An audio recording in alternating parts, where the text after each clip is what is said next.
Hola a todos, hoy vengo a hablaros de la guerra del volumen o la guerra del mastering. Si bien en los últimos años la guerra del volumen ha dejado de ser un tema de conversación exclusivamente de los estudios para pasar a ser discutido en revistas, música, foros, etc., mediante gente especializada y de forma más que contundente. Por eso decidí hacer este post, donde trataré de recopilar un poco de los orígenes, factores desencadenantes, su estado en la actualidad y el más que probable futuro de la implícita batalla por lo que algunos llaman la guerra del mastering o la guerra del volumen, o ver quién consigue que las cosas suenen más fuertes. El hecho que le dio una mayor relevancia al término guerra de volumen en la cultura popular fue sin duda la guerra que se sucumbió en el disco Dead Magnetic de Metallica, allí por el año 2008, porque demostró más que de sobras el hecho de que la lucha por lograr que la música suene muy fuerte puede traer consecuencias irreparables en cuanto a sus calidades. Esto sucedió porque la gente se dio cuenta que en las versiones masterizadas del disco sonaba inmensamente, pero inmensamente peor que la misma versión sin masterizar que estaba presente en el juego Guitar Hero.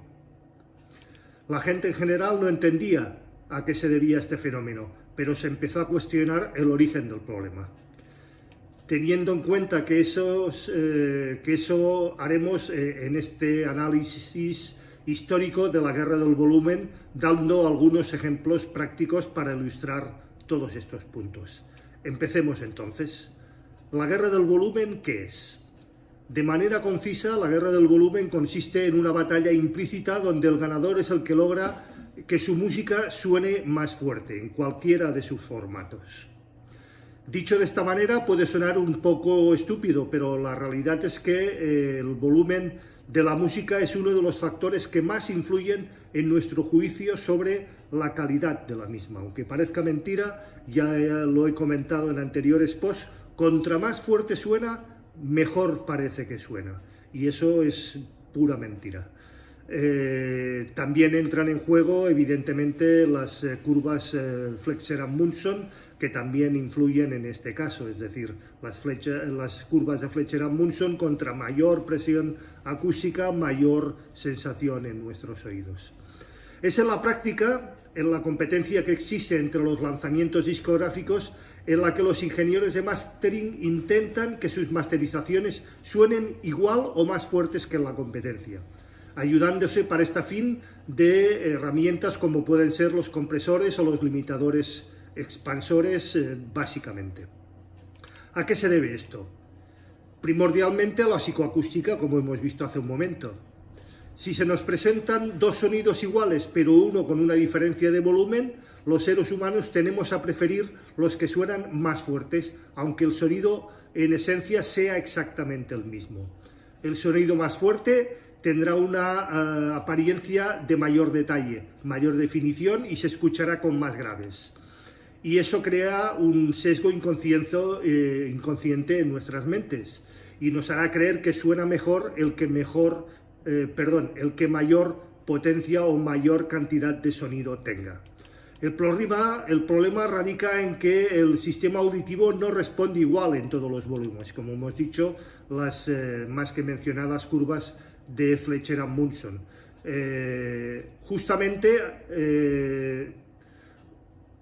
El oído humano o el canal auditivo forma una resonancia a las frecuencias medias, magnifica dichas frecuencias. Justamente estas frecuencias son muy importantes para el entendimiento de la voz en su esencia. Debido a que esta resonancia, los seres humanos tenemos mayor sensibilidad en este rango de frecuencias en comparación con los graves o los agudos. Por lo tanto, se necesita más nivel de volumen en las bajas y altas frecuencias para tener la misma sensación de sonoridad que en los medios. Este fenómeno tiende a emparejarse a mayores niveles de presión sonoras, volumen. Este fenómeno subjetivo fue estudiado, como he dicho, por Fletcher y Munson allí sobre el año 1930. Curvas de igual sonoridad de Fletcher a Munson. Estas indican que cerca de los 3000 Hz aproximadamente se encuentra la zona de resonancia y que además se toman los 1000 Hz como referencia de dichas formas y de dichas curvas. Por ejemplo, un nivel de presión de 3 dB forma la curva de 30 Fons y a un kilociclo, pero se requieren 58 dB a 20 dB para tener la misma sensación de igualdad sonórica. Espero haberme expresado bien y que lo podamos entender sin gráficas, ya disculparéis. Entonces, lo que provoca que tendamos a preferir de dos canciones iguales, pero una con mucho más fuerza o mucho más volumen, viene, bueno, repercutido por dichas curvas isofónicas o curvas Fletcher-Munson. Esta precisa que se use el mastering para muchas más veces forzarlo y hacer que la pista en general suene muchísimo más gorda, muchísimo más hinchada, pero a la vez perdemos claridad, perdemos calidez, la parte de los tránsitos y transitorios y los ataques sonarán más uniformes y el sonido se quedará pues degradado, empastado y con una calidad francamente mala. En los últimos tiempos hemos escuchado volúmenes que directamente están distorsionados y que suenan empastados, como he dicho, y francamente mal. Producen incluso fatiga auditiva al escuchar por tiempo prolongados y cansan realmente al oído. Todo esto por sonar más fuerte que la competencia. Un claro ejemplo de esto es los discos antes mencionados de Metallica, que tienen muy altos niveles de distorsión. Hagamos un poco de historia. Que la discusión sobre la guerra del volumen sea algo relativamente reciente en la cultura popular no quiere decir que el fenómeno sea nuevo o que lo haya desencadenado Metallica, ni muchísimo menos. La realidad es que la guerra del volumen se remonta de cierta manera a los inicios mismos de la grabación de audio y a la producción de música y de contenido auditivo en general. Ubiquémonos en un punto de la historia donde el medio del almacenamiento de la música era el disco de vinilo, aunque sigue siendo así. Antiguamente, básicamente, las plataformas no existían, internet no existían, los ficheros digitales no existían y las fuentes y las grabaciones se hacían para ir sobre vinilo, cassettes, etc. Pero básicamente vinilos. A pesar de que sea muy difícil de creer, las compañías discográficas tenían la misma filosofía que tienen hoy. Quiero que la música venda. ¿Cómo lo hacían antes? Pues antes el mismo rango dinámico del vinilo, que es más bien escaso, limitaba las posibilidades sobre la compresión en las mezclas. Como nos podemos imaginar, no existen las plataformas de streaming en esa época. La única forma de llegar al público masivo era mediante la difusión radiofónica. Entonces, el filtro para superar el tipo o ese tipo que decidía qué pasaba por la radio o qué se moría antes de llegar al fonógrafo o al plato giradiscos, pues había que convencerle. Y ese tipo venía siendo el director de programación de los estudios radiofónicos o de las emisoras de radio. Era el encargado de escuchar la música y decidir cuál se difundía y cuál no. A raíz de este filtro, los grupos de su entorno se dieron cuenta de que de una manera relativamente fácil de sortear este escollo era simplemente hacer que la música sonara más fuerte.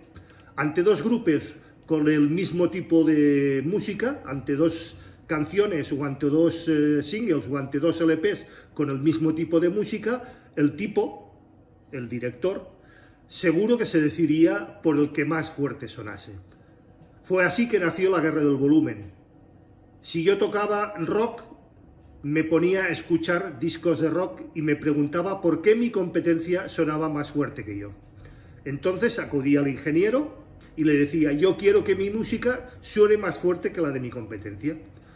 Uno de los métodos preferidos era distribuir la música en las caras del vinilo para que cuando la duración del disco fuese menor en los surcos, estos fueran más anchos, haciendo así que la música suene más fuerte, pero el voltaje inducido en las cápsulas fuera mayor.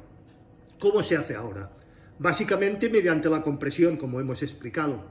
En términos simples, implica llevar unos picos más altos de volumen, por ejemplo, un golpe de batería o la percusión por encima del resto. A niveles más bajos, para posteriormente elevar también el nivel general del resto de la música, ganando así volumen aparente. Es decir, los niveles más bajos se equiparan a los niveles más altos, los niveles más altos se ponen en los más bajos y se vuelven a expandir para que todo quede en la misma rango de decibels o de presión acústica. Esto se debe a que el oído, como hemos dicho, tiene la sensación de mayor sonoridad o volumen cuando se trata de sonidos que son de naturaleza constantes y duran un cierto tiempo, no así con los picos o transientes que duran un instante solamente. Por otro lado, se ha logrado aumentar tanto la sonoridad a través de los años mediante el uso de limitadores compresores, que son un caso de compresión con ciertos parámetros más extensos y que actúan en general muy rápido, atrapando así los picos, como hemos visto, muy rápidos. En el entorno digital hay modelos que pueden actuar automáticamente y que funcionan en consecuencia. Estos compresores, limitadores, expansores funcionan de forma automática, de forma que lo equilibran todo y lo dejan todo al mismo nivel. Dicho de otra manera, supongamos que tenemos una canción donde la voz susurre en una parte y en otra grite. Mediante la compresión bajamos el nivel de la parte de la voz que grita, tratando de emparejar con la parte que susurra. Es decir, la parte más alta la ponemos al mismo nivel de la que susurra. Y posteriormente lo subimos todo al mismo nivel de cuando gritaba. Eso es el compresor limitador expansor y eso es la guerra del volumen. Esto tiene como ventaja que podemos hacer que algo suene parejo en términos de volumen y que no se pierda ningún detalle, pero por otro lado perdemos su nivel de expresividad dinámica, como hemos visto antes, su dinámica, su tonalidad, su claridad, etc. Ya que por razones obvias un susurro no expresa lo mismo que un grito. Todo esto ¿a cambio de qué? Como casi todo, hay ciertas consecuencias o compromisos al elegir un objetivo. En este caso, aumentar la sonoridad del volumen de la música. Veamos qué es lo que pasa. Al aplicar compresión y limitador en exceso, hace que se pierda una parte muy importante y esencial en la música, como son los tipos, como hemos visto, transitorios o transientes, que es la primera parte de cualquier sonido y da información del timbre del mismo. Se reduce el rango dinámico excesivamente, como hemos dicho. Escuchamos canciones que, por ejemplo, una voz o una guitarra acústica prácticamente suenan igual, de fuerte que toda la banda con baterías, guitarras a tope, todo suena exactamente igual, todo al mismo nivel. Eso es porque si de forma antinatural suena algo, de alguna manera nos hace pensar que suena mejor, como hemos dicho. Al limitar en exceso se puede producir distorsión también, por recorte o clipping. Este tipo de distorsión es muy desagradable, ya que añade una cantidad de armónicos que no se esperaban y realmente le quita claridad, profundidad, detalle y dinámica a la música. Este tipo de distorsión generalmente se produce en los entornos digitales, con bastante facilidad durante el mastering, y eso es porque no es bueno llevar al mismo nivel alto del máster realizando para un entorno digital. Es del todo dañino y contraproducente. Al aplicar compresión en la mezcla se contemplan algunos de los siguientes planos. Sin darnos cuenta, también estamos modificando la mezcla, es decir, si en la mezcla había, por ejemplo, un lugar donde un elemento sonaba más fuerte a propósito, después de aplicar la compresión, ese elemento no suena más fuerte, suena exactamente igual que el nivel más bajo. Pero si lo hacían antes, ¿por qué es justo ahora cuando nos preocupa todo esto? Nos preocupa porque simplemente el hecho de que, si bien se hizo siempre, en este punto de la historia donde esta práctica se lleva a extremos más que preocupantes, se nota muchísimo más. Puesto que en la incansable búsqueda de la música para que nos suene más fuerte, se dejan de lado factores tan esenciales como lo que hemos dicho antes, la dinámica, la expresividad, etc. ¿Cómo son los rangos dinámicos? Los rangos dinámicos deben ser diferentes, es decir, una voz susurrando debe estar en su nivel, un piano debe estar en su nivel, un forte debe estar en su nivel, un fortísimo debe estar en su nivel. Todos y cada uno de ellos deben estar en un rango dinámico completamente diferente. La guerra del volumen destruye todo esto. Para mí, uno de los mayores problemas con la guerra del volumen es que la gente crece escuchando la música de esa manera y de cierta manera pierde el conocimiento de cómo suena en realidad la música. Las músicas no suenan todo exactamente igual, las músicas no suenan empastados, los graves tienen su dinámica, las voces tienen su dinámica, como hemos visto hace un momento. Para esto hay que escuchar con buenos oídos, preocupándonos en escuchar sobre todo música en vivo, no grabaciones. Siempre que podamos escuchar música en vivo, muchísimo mejor, y habituaremos nuestro oído y lo formaremos para que nos acostumbremos y nos habituemos y tomemos práctica de cómo suena cada instrumento y cómo debe sonar en nuestros vinilos y en nuestras grabaciones digitales. Entender todo esto, por otro lado, que una canción suene en realidad más fuerte que otra, pues no tiene mayor valor. Comparar igualando el nivel para saber si realmente suena mejor o peor no tiene ningún sentido. Los limitadores en acción. Como mencioné antes, los limitadores, que son algo así como compresores en los asteroides, son la herramienta que usa para exprimir el rango dinámico de la mezcla al máximo. Por lo general, en el mastering, para lograr resultados aún más extremos, que se usan varios limitadores encadenados, evitando así los efectos negativos sobre exigir a cada uno de ellos y al mismo tiempo ganándoles algunos dBs en el proceso. Todo suena casi igual. La vida que podría llegar a tener la grabación se pierde, se destroza con un limitador. Ese es el precio que se suele pagar para que tus mezclas o tus tracks o tus discos o tus grabaciones suenen más fuertes que la competencia. La guerra del volumen en comparativa. Para hacerlo he elegido algunos discos que considero más que significativos usando la información de la base de datos del rango dinámico. Elaboro un rango un top de 10 discos con sus respectivos rangos dinámicos promedio. Este es un excelente indicador para mostrarnos qué tan comprimido está un disco y qué tan fuerte suena. También se puede observar, si bien la situación ha empeorado muchísimo en los últimos años, todo lo que esto implica con relación a lo que debería ser la realidad. Es decir, el Dead Magnetic que salió en el año 2000 tiene menor rango dinámico incluso que sus contras de discos lanzados en el 2003. A su vez, el Californication de Red Hot Chili Peppers tiene resultados parecidos, ya que se grabó en 1999. En este ranking, el disco que mayor rango dinámico tiene es el King of Blue de Miles Davis. Y eso no significa que sea el que mayor rango dinámico tiene de la historia, pero sí que cuenta con una muy buena grabación sin utilizar compresores, sin utilizar limitadores y la guerra del mastering. Evidentemente, yendo a buscar la grabación original y si conseguimos la monofónica, muchísimo mejor. ¿Y las remasterizaciones? Pues hay que tener en cuenta y tener muchísimo cuidado con las reediciones y las remasterizaciones, porque si bien nos suelen vender Que suenan mejor, muchísimas veces no es así. Las remezclas y las remasterizaciones muchísimas veces lo que hacen es estropear la grabación.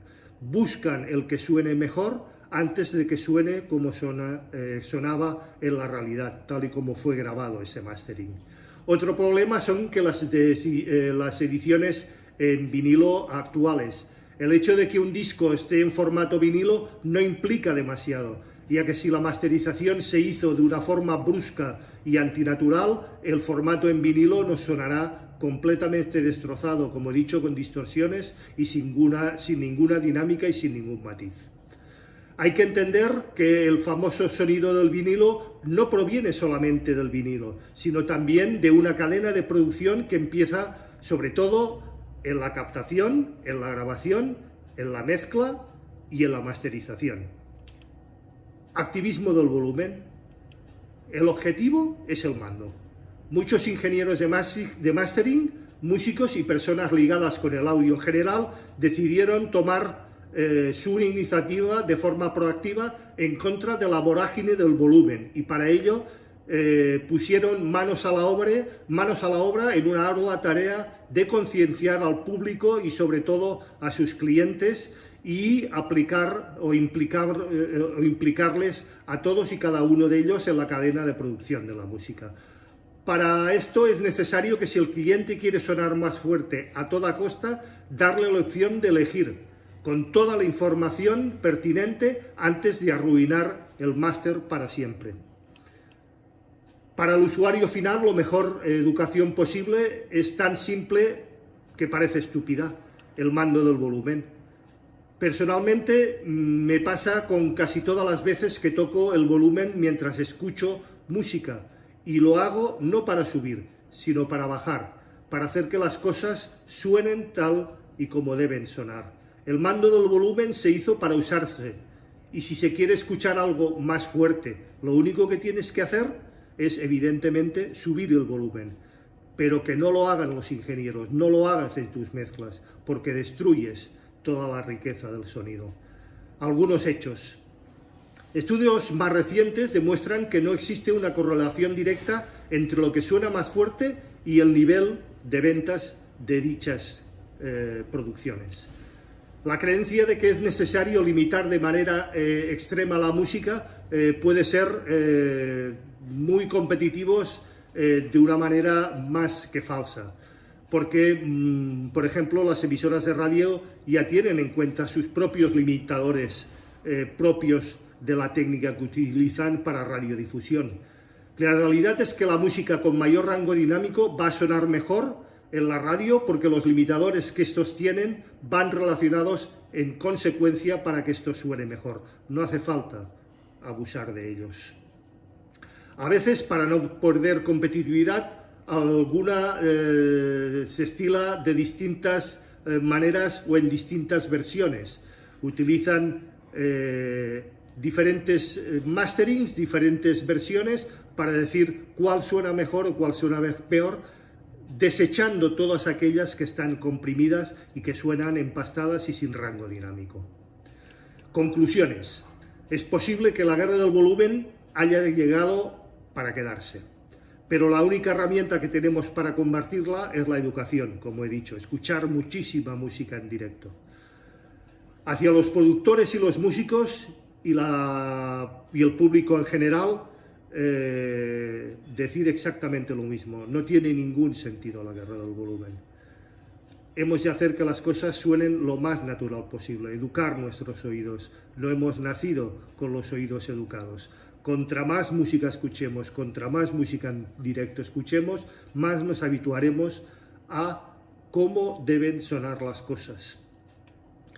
Que el árbol no nos tape el bosque. Aprendamos a distinguir la diferencia entre algo sonando fuerte y algo sonando bien. Hagámoslo por el bien de la música. Y esto es todo por hoy. Quedo abierto, como siempre, a cualquier pregunta, duda, aclaración, cuestión o sugerencia por vuestra parte, que como siempre será debidamente respuesto. Recordad, si os ha gustado, dadle al like. De esta forma ayudáis al canal. Suscribiros, si no lo estáis ya. Acordaros de darle también a la campanita gris para que YouTube os avise de cualquier novedad dentro del canal. Daros las gracias y nos vemos el próximo viernes, si así lo creéis, en A las 8 estrenamos. Buen fin de semana, muy buena semana y hasta entonces. Espero no haber sido extremadamente pesado y con demasiadas explicaciones técnicas. Una vez más, gracias y nos vemos.